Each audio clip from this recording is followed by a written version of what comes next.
कार्यक्रम के प्रायोजक हैं श्री मदन भाई रेखाबेन हुमड़, रूपेन प्राची हुमड़, अनगवीर आर्शवीर हुमड़, रिक्ता विशाल सेठी, आरिका अर्जुन सेठी। 24 तीर्थंकर भगवान की, गुरु गौतम स्वामी की, चारित्र चक्रवर्ती 20वीं सदी के प्रथमाचार्य श्री शांति सागर जी महाराज की, परंपराचार्य मुनि कुंजर आचार्य श्री आदि सागर जी महाराज की, तीर्थ भक्त श्रोमणी आचार्य श्री महावीर कीर्ति जी महाराज की, वात्सल्य रत्नाकर वित्त ज्ञान श्रोमणी ममदादा गुरु आचार्य श्री विमल सागर जी महाराज की, तपस्वी सम्राट आचार्य श्री सरमती सागर जी महाराज की, पूज्यपाद गुरुदेव आचार्य भगवान श्री पुष्प दंत सागर जी महाराज की,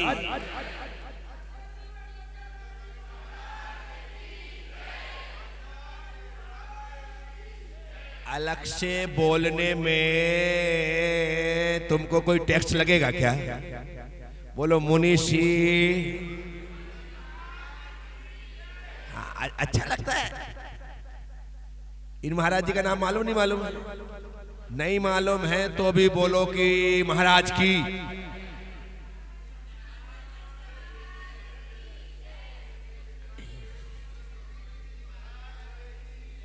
ऐसे शोरगुल में तुमने जय बोल दी कि लोग सुन करके भी समझ नहीं पाए कि नाम क्या है? एक व्यक्ति तरीके से बोलता मुनि श्री शांति तीर्थ जी महाराज की, तो कितने सारे लोगों को पता चल जाता। और वो वाले महाराज जी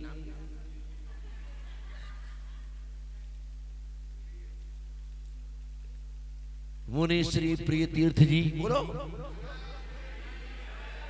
ऐसे देखो, बड़ों को तो लोग सब कुछ देते हैं, मान भी देते हैं, सम्मान भी देते हैं, यश भी देते हैं, प्रतिष्ठा भी देते हैं, भीड़ लगा करके आहार भी देते हैं, धक्का भी देते हैं, सब देते हैं। लेकिन छोटों को कम से कम ज्यादा नहीं तो उनका नाम लगा कर के दिन में 2 बार जयकार तो करना ही चाहिए। क्या उसका फायदा एक ही होता है कि उन्हें कम से कम लगता है कि हाँ हम भी हैं। क्या लगता है? ये जरा सी बात है लेकिन बड़ी काम की है। लोग इस पर ध्यान देते नहीं। हमारे घर में बच्चे होते ना तो घर में चहल पहल होती है। अभी जिनके घरों से बच्चों को लेकर के उनकी माँ पीहर चली गई, उनसे पूछो उनके घर में कैसा सन्नाटा है? इसलिए जो रौनक है ना वो बच्चों से है। किससे है? इसलिए बड़ों का ख्याल रखना चाहिए लेकिन बच्चों का ख्याल उनसे ज्यादा रखना चाहिए क्योंकि उनसे रौनक रहती है। तो मैं आनंद यात्रा के तहत यहाँ पर इस सदन में बैठ करके आप सभी लोगों से थोड़ी सी बात करने के लिए मुखातिब होते हुए आपसे कोई लंबी चौड़ी बात नहीं करूंगा, कोई शास्त्रीय ऐसी बात नहीं करूंगा, लेकिन जो बात करूंगा वो शास्त्र के बाहर की भी नहीं होगी। बस फर्क इतना पड़ता है, शास्त्र में आचार्यों ने संस्कृत में प्राकृत में कहा है, मैं अपनी ठेठ हिंदी में कहता हूं। वो ठेठ हिंदी में कहने के चक्कर में क्या हो जाता, वो अपनी बात शास्त्री नहीं मानी जाती। अभी मैं 2-4 गाथाएं बोल दूं, आपको यार महाराज जी कितने ज्ञानी। क्या आप हंस रहे हैं? इसलिए प्रवचन का सिस्टम है, 4-6 गाथाएं बड़ी भारी भारी बोल दो तो ये 4 पंडित को पता होता है कि कौन सी गाथा किस ग्रंथ से बोले। बाकी लोगों को लगता है बाप रे बाप महाराज जी आए बड़े ज्ञानी हैं, बाकी मुझसे तुमको बातचीत तो करना है ही नहीं। ये कमरे में आकर के कोई शास्त्रार्थ करो, कोई बात करो, बस 2 4 6 8 गाथा में तो पूरा देश घूम सकते अपन। ये सच्चाई है। जैसे कोई कवि होता है ना, 2 4 कविताओं में वो अंतरराष्ट्रीय कवि हो जाता है, अंतरराष्ट्रीय। वैसे ही मैं इस बात को इसलिए विशेष करके कहता हूं, जब मैं राष्ट्र संत आचार्य श्री विद्यानंदी महाराज की शरण में पहुंचा, दर्शन करने गया था, उन्होंने मुझे 3 दिन रोक लिया। नहीं, तुमको रुकना पड़ेगा। मैंने कहा गुरुदेव, मेरे कार्यक्रम ग्रीन पार्क में सब निश्चित है। बोले होंगे। मैंने कह दिया तुम्हें यहां रहना। मैंने कहा जब आपने कह दिया तो अब मुझे इसको सोचने की आवश्यकता। उन्होंने मुझसे उस समय कहा था, प्रज्ञा सागर तुम प्रवचन करते हो? बोले प्रवचन करते हो तो एक काम किया करो, अपने पूरे प्रवचन में एक किसी भी ग्रंथ की गाथा बोला। मैंने कहा बिल्कुल भाई ना। बोले एक काम और किया करो कि प्रथमान योग के ग्रंथों में जो कहानियां हैं, कथानक हैं, उन्हें निकाल करके रोज एक कहानी उससे सुना दिया करो। उससे फायदा ये होगा, क्योंकि तुम्हें प्रवचन तो करना ही, और प्रवचन करना ही है, एक गाथा सुनाओगे तो कम से कम भगवान की साक्षात वाणी लोगों तक तुम्हारे माध्यम से पहुंचेगी। भगवान की, क्योंकि ये भगवान की साक्षात वाणी है, जो हमारे आचार्यों ने गिरी कंदराओं में बैठ करके उस समय लिखी, जिस समय लिखने के लिए डायरियां नहीं थी, रजिस्टर नहीं थे, कॉपियां नहीं थी, नोटबुक्स नहीं थे। किसी प्रकार से लिखने के बाद उन्हें सुरक्षित रखने के लिए कोई फाइल नहीं थी, किसी प्रकार के कंप्यूटर आदि की व्यवस्था नहीं थी कि भाई इसे स्कैन करके या फोटो करके इसे सुरक्षित रख लिया जाए। उस समय लिखा जब ना कागज था ना कलम, ना कागज था ना कलम, और लिखने के बाद उसे सुरक्षित रखने की कोई व्यवस्था भी नहीं थी। ताड़ पत्रों पर जो पत्ते पेड़ से टूट करके नीचे गिरते थे, उन्हें वे आचार्य गण उठा करके व्यवस्थित करके उन पर कांटों की कलम बना करके पेड़ों के द्रव को एकत्रित करके उससे अक्षरों का टंकण करते थे और उन्हें लिख देते थे। क्यों? क्योंकि उन्हें पता था आज हम नहीं लिखेंगे तो कल लोगों को भगवान की वाणी का लाभ नहीं मिलेगा।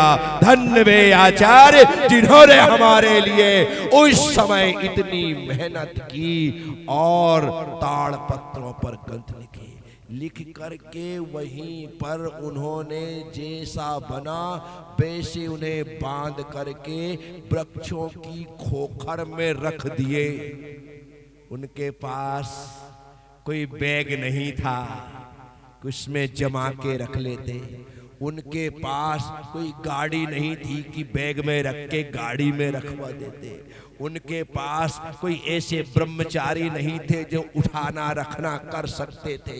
उनके पास कोई काम वाले नहीं थे जो सारी मेहनत मशक्कत कर सकते थे ही नहीं उनके पास। उनके पास तो ज्ञान का अद्भुत क्षय उपशम था और अपने 60 आवश्यक के परिपालन के बाद जो थोड़ा सा समय निकलता था उसमें वे हमारे भले के लिए ग्रंथ लिखते थे, क्योंकि उन्हें पता था कि जो ग्रंथ हम आज लिख रहे हैं ये ही ग्रंथ आने वाले समय में भव्य जीवों को निर्ग्रंथ बनाएंगे।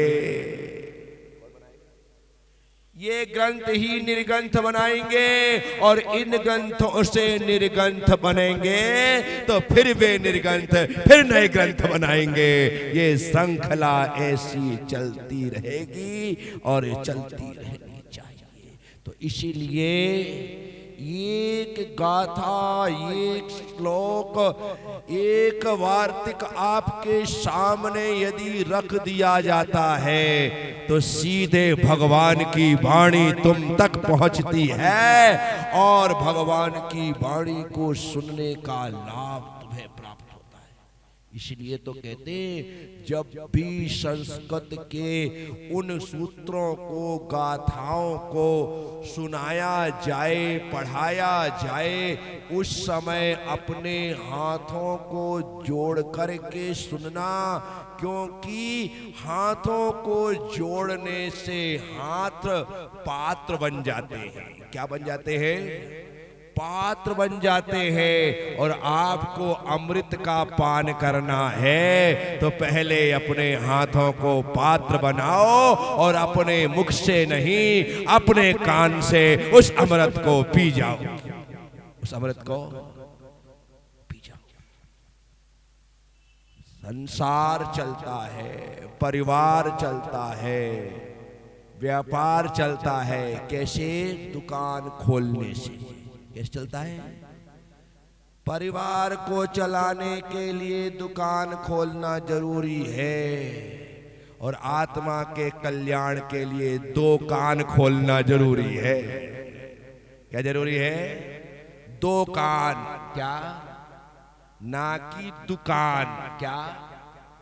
दो कान खोलना, दो कान खोलना। इसलिए दो कान खोल करके अमृत का पान करिए। और अमृत क्या है? माँ जिनवाणी का रसा स्वादन ही अमृत पान है।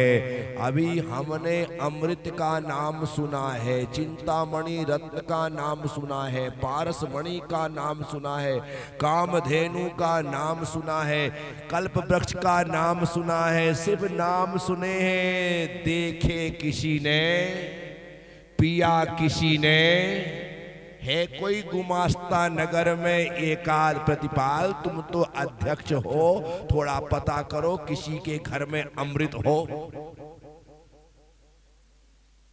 और किसी ने पिया हो तो किसी के घर में जहर तो मिल जाएगा। जहर तो बाजार में भी मिलता है। इंदौर में कई दुकान होंगी जहर की, लेकिन पूरे देश, क्या पूरी दुनिया में अमृत की दुकान नहीं है? नहीं है ना? पर जो आप कह रहे नहीं है, गलत है। पंडित दौलत राम जी कहते हैं जब मुनिराज बोलते हैं तो ऐसा लगता है मुख चंद्र ते अमृत झरे। क्या कहते हैं? मुख चंद्र ते। जब पंडित जी कह रहे हैं, मुनि बोल रहे हैं, तो ऐसा लगता है अमृत झर रहा है। लगता है नहीं, अमृत ही झरता है। क्योंकि उस अमृत को पी करके कोई अमर हो ना हो हम नहीं जानते, लेकिन हम यह जानते हैं कि जिसने मुनियों के वचन रूपी अमृत पिए हैं उसने अमरता को हासिल कर लिया है, उसने सिद्धत्व को प्राप्त कर लिया। तो साथ आप सबसे कहता हूं, दो कान खोल के रखो। बोलो। दुकान नहीं, कि सबकी दुकान नहीं होती। हमारे रेड्डी की दुकान नहीं है, अब क्या खोले बेचारा। हमारे सुधीर की दुकान नहीं है, क्या खोले बेचारा। हमारे सौरभ की दुकान नहीं है, क्या खोले बेचारा। अब जिसकी दुकान नहीं है उनसे कहो। तो इसलिए दुकान सबकी हो कोई जरूरी, लेकिन दो कान तो सबके होते। दो कान तो महिला के, पुरुष के, बच्चे के, बच्ची के, छोटे के, बड़े के, अपने के, पराये के, जैन के, अजैन के, हिंदू के, मुसलमान के, सबके क्या होते हैं। इसलिए दो कान खोल करके रखो और जिनवाणी का रसपान। ये जो कान से रसपान होता है ना, तो इसकी दो गति होती है, या तो सुन करके यहां आता है या सुन करके यहां जाता है। नहीं नहीं, बाहर नहीं गया, अभी कहां बाहर निकला मेरे भाई, तू तो फटाफट बाहर निकालने लगा क्या? जिनवाणी को सुनने में दो स्थिति बनती महाराज, एक तो सुन करके यहां आए और एक सुन करके यहां जाए। जिसके यहां आएगा वो ऐसा बन जाएगा, जिसके यहां जाएगा वो पंडित बन जाएगा, और जिसके बाहर निकल जाएगा वो तुम्हारे जैसे रह जाएगा।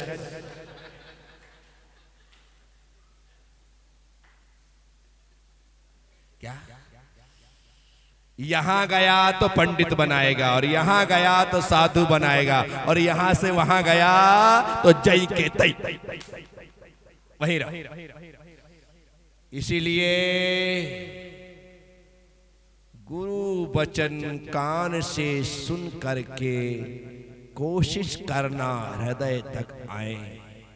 यदि हृदय तक ना आ सके तो उन्हें अपने मस्तिष्क तक ले जाना। कम से कम वह हमारे ज्ञान में, सम्यक ज्ञान में कारण बनेगा। तो आज नहीं वह सम्यक ज्ञान कल सम्यक चारित्र में भी कारण बन जाए। तो साथियों, मैं कह रहा था मुझे ऐसे कोई शास्त्रीय भाषा ज्यादा नहीं आती है, और वैसे भी शाम के समय तो मैं वैसा बोलता ही नहीं हूं।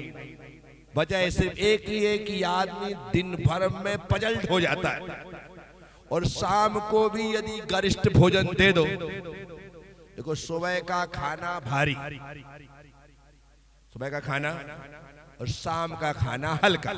शाम का खाना भारी, सुबह का खाना खाओगे तो दिन भर अच्छी मेहनत करो, और शाम को हल्का खाओगे तो रात में इत्मीनान से सो। यदि शाम को भारी खा लिया तो अब आपको तकलीफ। इसलिए सुबह के प्रवचन भारी चलते हैं, शाम की आनंद यात्रा तो हल्की फुल्की पानी पूरी 2-4 खा लो, अच्छा लगता है। क्या? तो साथियों, मैं आप सबसे बात युद्ध की चल रही, बात हम यहां आनंद यात्रा के लिए बैठे। इस कार्यक्रम के प्रायोजक हैं श्री मदन भाई रेखाबेन हुमड़, रूपेन प्राची हुमड़, अनगवीर आर्शवीर हुमड़, रिक्ता विशाल सेठी, आरिका अर्जुन सेठी।